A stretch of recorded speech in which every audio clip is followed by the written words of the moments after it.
à l'aéroport de Saint-Hyacinthe avec François. François qui nous explique un petit peu son...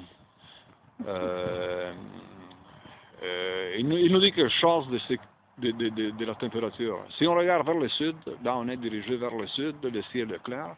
Et ici, c'est quoi qu'on a, François? Alors, on a une cellule qui s'approche.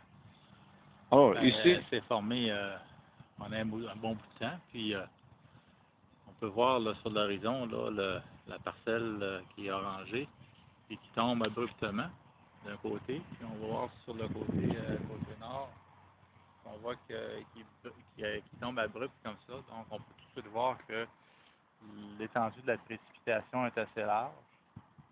Donc c'est une cellule qui est en train de se développer, pas encore rendue à maturité. C'est pas quelque chose qui est isolé. C'est pour ça que Météo Média a émis un avertissement de... Ah ouais? Oui, Météo Média à Saint-Hyacinthe a émis un avertissement des affaires rouges. Puis ça aussi, ça a influencé ma décision. Mais si tu vas voir sur l'image radar, là, tu vas voir qu'il y a beaucoup de précipitations dans ce secteur-là, probablement Montréal.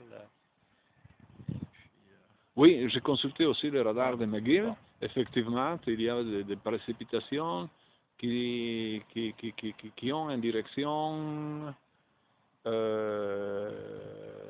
ouest-nord-ouest.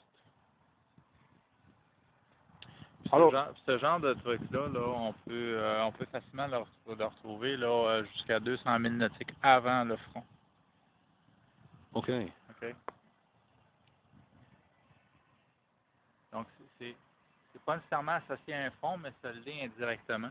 Parce que tu vas avoir beaucoup de cellules qui vont se partir en avant, bien en avant du front. Puis il y a des choses, puis un front froid, on pense qu'il est comme ça, mais en fait, il est comme ça. Fais-moi à nouveau la front froid. OK.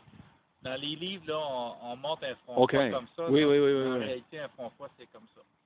Ah, Alors, il y a une bonne partie qui est horizontale. j'ai compris. Ouais. Puis ce que j'ai vu sur le radar, enfin, confirme ce que je te dis là, parce que on observe, tu sais, on voyait ces cellules-là, peut-être qu'il était plus loin, que c'était la plus importante, mais en arrière, là, il y en avait encore plusieurs, puis le front, on l'a vu loin. Donc, le front, mais ils sont quand même, elles vont voyager en avant du front, mais assez loin en avant. Bon, alors, on remercie François pour la leçon de météorologie. C'est lundi 10 septembre 2012. Et la dépression, le parcours de la dépression va être parallèle avec les isobars sur le côté chaud du système. Merci beaucoup. Voilà.